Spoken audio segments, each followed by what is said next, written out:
Operation സിന്ദൂരുമായി ബന്ധപ്പെട്ട് ലോകരാജ്യങ്ങളെ കാര്യങ്ങൾ ബോധ്യപ്പെടുത്താൻ ഇന്ത്യയുടെ സർവകക്ഷി പ്രതിനിധി സംഘം 32ഓളം രാജ്യം സന്ദർശിക്കുമ്പോൾ ലോകം ഇന്ത്യക്കൊപ്പമാകുമോ എന്നുള്ളതാണ് ചോദ്യം. ലോകം ഇന്ത്യക്കൊപ്പമാണ്, ഇനി കൂടുതൽ അത് ലോകത്തിന് ബോധ്യപ്പെടും എന്നാണ് എൻ്റെ ടേക്ക്. ഞാൻ ഈ ഡിപ്ലോമാറ്റിക് മിഷനെ കാണുന്നത് ഒരു ഡിപ്ലോമാറ്റിക് മിഷൻ സർജിക്കൽ സ്ട്രൈക്ക് ആയിട്ടാണ്. കാരണം നമ്മൾ ഡിപ്ലോമാറ്റിക് വാർ എന്നുള്ളത് ഒരു എന്താ പറയുക, നമുക്ക് ചേരാത്ത വാക്ക് പോലെ തോന്നും. ഡിപ്ലോമസിയും വാറും എങ്ങനെ ചേർന്ന് പോകും? യഥാർത്ഥത്തിൽ ഇവിടെ സംഭവിച്ചിരിക്കുന്നത് നോക്കൂ, 32 രാജ്യങ്ങളിൽ സന്ദർശനം നടത്താൻ 7 ഗ്രൂപ്പുകളായിട്ട് 52 രാഷ്ട്രീയ പ്രതിനിധികളെ തിരഞ്ഞെടുക്കുന്നു. തൊട്ടു പിന്നാലെ പാകിസ്ഥാൻ ചെയ്യുന്നത് എന്താ? ബിലാവൽ ഭൂട്ടോയെ വിളിച്ചിട്ട് നിങ്ങൾ പെട്ടെന്ന് തയ്യാറാവൂ, നമുക്കും പോകണം എന്ന് പറയുന്നു. ഇന്ത്യ ചെയ്യുന്നു, പാകിസ്ഥാൻ അത് പിന്തുടരുന്നു. ഇതാണ് കാണുന്നത്. അപ്പോൾ ആ അർത്ഥത്തിൽ നയതന്ത്ര ബലം ഇന്ത്യക്ക് കൂടുന്നു എന്ന് ഭയപ്പെടുന്ന പാകിസ്ഥാൻ അത്തരമൊരു നീക്കം നടത്തുകയാണ് ചെയ്യുന്നത്. ഞാനൊരു കണക്ക് പറയാം. 2005 ശേഷം ഇന്ത്യയിലെ നടന്ന മൊത്തം ടെററിസ്റ്റ് ആക്ടിവിറ്റീസിൻ്റെ എണ്ണം എടുത്തു നോക്കുമ്പോൾ അതിൽ ജീവൻ നഷ്ടപ്പെട്ടത് എത്ര പേർക്കാണെന്നറിയുമോ? 707 ആളുകൾക്കാണ് ജീവൻ നഷ്ടപ്പെട്ടത്. 700-ലേറെ പേർക്ക് ജീവൻ നഷ്ടപ്പെട്ട ഈ ഭീകരവാദത്തിൽ 1989 ശേഷം 95% വന്നിരിക്കുന്നത് ഈ കാശ്മീരിലുമായി ബന്ധപ്പെട്ട് പാകിസ്ഥാൻ്റെ ഭാഗത്ത് നിന്നാണ്.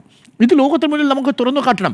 നമ്മൾ പലതവണ ലോകത്തിന് മുന്നിൽ തുറന്നു കാട്ടി ഐക്യരാഷ്ട്ര സംഘടനയിൽ പലതവണ നമ്മൾ ഡെലിഗേഷനെ അയച്ചു. നമ്മുടെ സ്ഥിരം പ്രതിനിധി നിരന്തരം റോക്ക് സ്റ്റേറ്റ് ആണ് പാകിസ്ഥാൻ എന്നുള്ള കാര്യം ആവർത്തിച്ചുകൊണ്ടിരിക്കുന്നു. ഏറ്റവും ഒടുവിലും ഒരു റോക്ക് സ്റ്റേറ്റ് ആണ് പാകിസ്ഥാൻ എന്നുള്ളത് നമ്മൾ പറയുന്നു.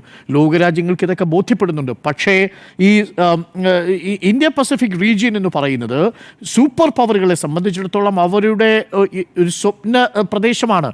അവിടെയുള്ള ബാലൻസ് ഓഫ് പവർ ഇക്വേഷൻസ്, അധികാര ബലങ്ങളുടെ തുലനീകരണത്തിന് ചൈന ഒരു ഭാഗത്ത് നിൽക്കുമ്പോൾ, നേരത്തെ എങ്ങനെയാണോ സോവിയറ്റ് യൂണിയൻ ഈ പസഫിക് റീജിയനിൽ ആധിപത്യം സ്ഥാപിക്കാൻ ശ്രമിച്ചത്, എങ്ങനെയാണോ കോൾഡ് വാർ കാലഘട്ടത്തിൽ അമേരിക്ക ഈ പസഫിക് റീജിയനിൽ ഏഷ്യയിലേക്ക് കണ്ണുവെച്ചത്, സമാനമായ രീതിയിൽ ഇന്നിപ്പോൾ ചൈനയും അമേരിക്കയും തമ്മിലൊരു ബലാബലം നടക്കുന്നുണ്ട്. അതുകൊണ്ട് തന്നെ ഈ ഇൻഡോ പസഫിക് റീജിയൻ എന്ന് പറയുന്നത് നിലവിലൊരു വലിയ ഒരു ഡിപ്ലോമാറ്റിക് ഹോട്ട്സ്പോട്ടാണ് എന്നുള്ളതാണ്. കിരൺ റിജു ഇന്നലെ ആ ഡെലിഗേഷൻ്റെ ലിസ്റ്റ് പങ്കുവെച്ചുകൊണ്ട് നടത്തിയ ഒരു സ്റ്റേറ്റ്മെൻറ്റിൽ പറയുന്നുണ്ട്, one mission, one message, one Bharat, 7 all-party delegations who will soon engage key nations under Operation Sindoor, reflecting our collective resolve against terrorism. 2 കാര്യങ്ങളാൽ ഈ സർവകക്ഷി പ്രതിനിധി സംഘം ലോകരാജ്യങ്ങളുടെ പിന്തുണ ഇന്ത്യക്ക് ഉറപ്പാക്കുമെന്നാണ് എൻ്റെ വിശ്വാസം. നമ്പർ 1, നമ്മൾ ഈ രാജ്യത്ത് ഒറ്റക്കെട്ടായി നിൽക്കുന്നു എന്നൊരു പ്രതീതിയാണ് ലോകത്തിന് മുന്നിൽ കൊടുക്കുന്നത്. നേഷൻ ഫസ്റ്റ് എന്നുള്ളത് നമ്മൾ ലോകത്തെ അറിയിക്കുകയാണ്. മാത്രമല്ല നമ്മൾ പറയാൻ പോകുന്നത് എന്താ? ഓപ്പറേഷൻ സിന്ദൂരിനെ കുറിച്ച് മാത്രമല്ല വിവരിക്കാൻ പോകുന്നത്, നമ്മുടെ കളക്റ്റീവ് റിസോൾവ് അഗെയിൻസ്റ്റ് ടെററിസമാണ്. ഞാൻ നേരത്തെ പറഞ്ഞ 700-ലധികം ആളുകളുടെ ജീവനെടുത്ത കണക്കാണ്. 1980-ലേക്ക് നമ്മൾ കടക്കുകയാണെങ്കിൽ മൊത്തം കണക്കുകൾ എടുത്തു നോക്കിയാൽ അതിൽ 122ഓളം കേസുകളുണ്ട്. 1800ഓളം ആളുകൾക്കാണ് ജീവൻ നഷ്ടപ്പെട്ടത്. നമ്മുടെ സഹോദരങ്ങൾക്കാണ്. 3000-ലധികം ആളുകൾക്ക് ചലനശേഷി നഷ്ടപ്പെട്ട് ഈ ടെററിസത്തിൻ്റെ ഇരകളായി ഇന്ന് ജീവിക്കുന്ന രക്തസാക്ഷികളായി നമ്മുടെ രാജ്യത്തുണ്ട്. ഇത് ലോകത്തെ ബോധ്യപ്പെടുത്തണമെന്നുണ്ടെങ്കിൽ എങ്ങനെയാണ് പാകിസ്ഥാൻ ഈ പ്രോക്സി വാർ ഇന്ത്യയുടെ വികസന സ്വപ്നങ്ങളുടെ മേൽ തുരങ്കം വയ്ക്കുന്നതെന്ന് പറയണമെന്നുണ്ടെങ്കിൽ ഇന്ത്യയിലെ പ്രതിപക്ഷവും ഭരണപക്ഷിയും ഒറ്റക്കെട്ടായി ഇതാ പോകുന്നു. ഇന്ന് കണ്ടത് എന്താ? പാർലമെന്റിന്റെ സ്റ്റാൻഡിംഗ് കമ്മിറ്റിയിൽ വിക്രം മിശ്രി പറഞ്ഞ എല്ലാ വാചകങ്ങളും അതേപടി അംഗീകരിക്കുകയാണ് ശശി തരൂർ അധ്യക്ഷനായിട്ടുള്ള സ്റ്റാൻഡിംഗ് കമ്മിറ്റി. എന്നിട്ട് നോക്കൂ, ചരിത്രത്തിൽ ആദ്യമായിട്ട് നമ്മൾ പറയണം, നമ്മളൊരു പ്രമേയം പാസ്സാക്കണമെന്ന് ആവശ്യപ്പെടുകയാണ് സ്റ്റിയറിംഗ് കമ്മിറ്റി. ആ പ്രമേയം പാസ്സാക്കണമെന്ന് പ്രതിപക്ഷം കൂടി ആവശ്യപ്പെടുകയാണ്. ആർക്കനുകൂലമായിട്ട്? വിദേശകാര്യ മന്ത്രാലയത്തിനും വിദേശ സെക്രട്ടറിയും പറഞ്ഞതിനെ അനുകൂലിച്ചുകൊണ്ടൊരു പ്രമേയം പാസ്സാക്കാൻ. പക്ഷേ പിന്നീട് വിദേശകാര്യ മന്ത്രാലയത്തിനെ നിഷേധിച്ചു, അത് വേണ്ട എന്ന് പറഞ്ഞു. അപ്പോൾ അത്തരത്തിലൊരു വലിയ പിന്തുണ ഇന്ത്യൻ സർക്കാരിന് കൊടുക്കുന്നുണ്ട്.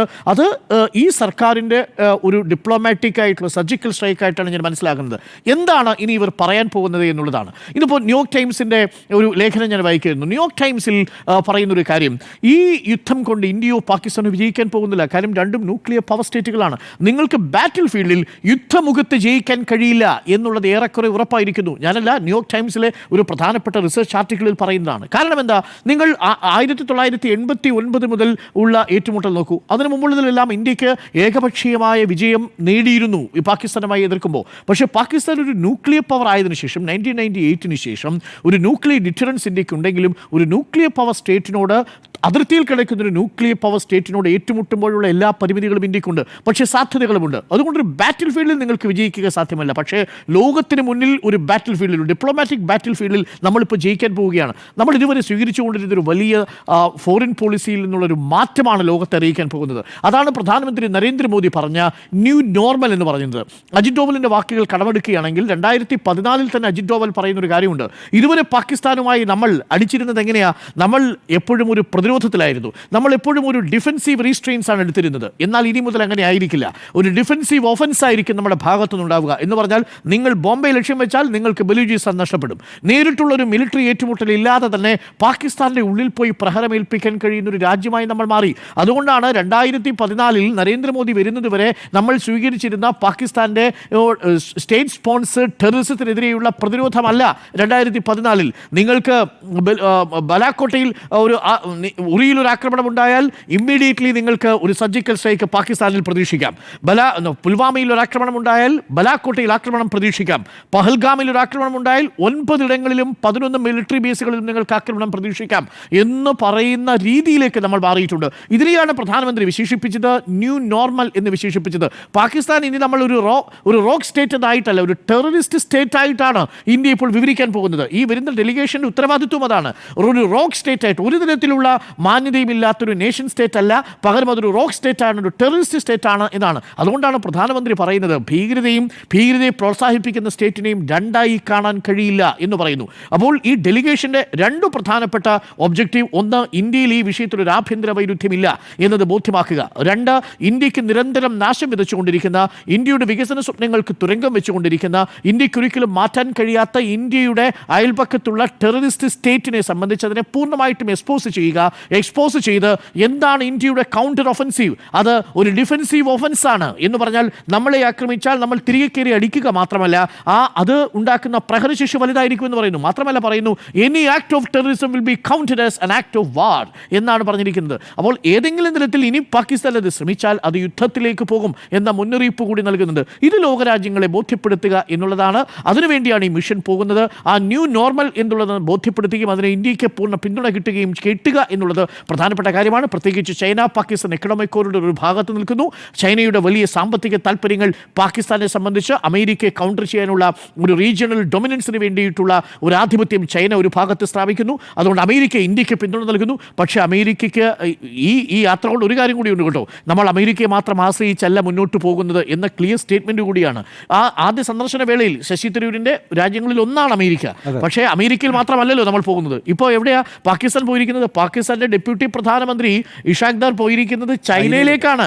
പക്ഷേ ഇന്ത്യ പോയിരിക്കുന്നത് അമേരിക്കയിലേക്കല്ല. ആദ്യം പോകാൻ പോകുന്നത് ഗയാനയാണെന്ന് തോന്നുന്നു, പിന്നീടാണ് പനാമ പോകുന്നത്, പിന്നീടാണ് കൊളംബിയ പോയി, പിന്നീടാണ് അമേരിക്കയിലേക്ക് പോകുന്നത്. എന്ന് പറഞ്ഞാൽ അമേരിക്ക ഇന്ത്യയുടെ സഹകരണമുണ്ട്, അമേരിക്കയെ നമ്മൾ അംഗീകരിക്കുന്നുണ്ട്. പക്ഷേ അമേരിക്കയിലേക്ക് മാത്രം പാകിസ്ഥാൻ എങ്ങനെ ചൈനയെ കാണുന്നു അതുപോലെയല്ല നമ്മൾ അമേരിക്കയെ കാണുന്നത്. നമുക്ക് ഈ 30ഓളം രാജ്യങ്ങളുടെയും പിന്തുണ ആവശ്യമുണ്ട്. പലതരത്തിൽ പാകിസ്ഥാനുമായി നെഗോഷിയേറ്റ് ചെയ്യാൻ കഴിയുന്ന രാജ്യങ്ങളാണ്. അതിൽ കൂടുതലും അറബിക് രാജ്യങ്ങളുണ്ട്, ഓർഗനൈസേഷൻ ഓഫ് ഇസ്ലാമിക് കോപ്പറേഷനിൽപ്പെട്ട അംഗങ്ങളുണ്ട്. അപ്പോൾ ഈ രാജ്യങ്ങളുടെയൊക്കെ പിന്തുണ നമ്മളെ സംബന്ധിച്ച് വളരെ പ്രധാനപ്പെട്ടതാണ്. അത് ഉറപ്പാക്കാൻ ഈ ഡെലിഗേഷന് സാധിക്കും എന്ന് തന്നെയാണ് എൻ്റെ വിശ്വാസം. അതിന് ഈ ഡെലിഗേഷൻ യാത്ര പുറപ്പെടുകയാണ്. തീർച്ചയായിട്ടും ഇതൊരു ഡിപ്ലോമാറ്റിക് സർജിക്കൽ സ്ട്രൈക്കാണ്. നമ്മൾ വിജയിക്കാൻ പോകുന്ന ഒരു നയതന്ത്ര യുദ്ധത്തിൻ്റെ തുടക്കത്തിനാണ് ഈ ദൗത്യം സംഘം പുറപ്പെടാൻ പോകുന്നത് 7 സംഘങ്ങളിലായി എന്നാണ് എൻ്റെ ടേക്ക്.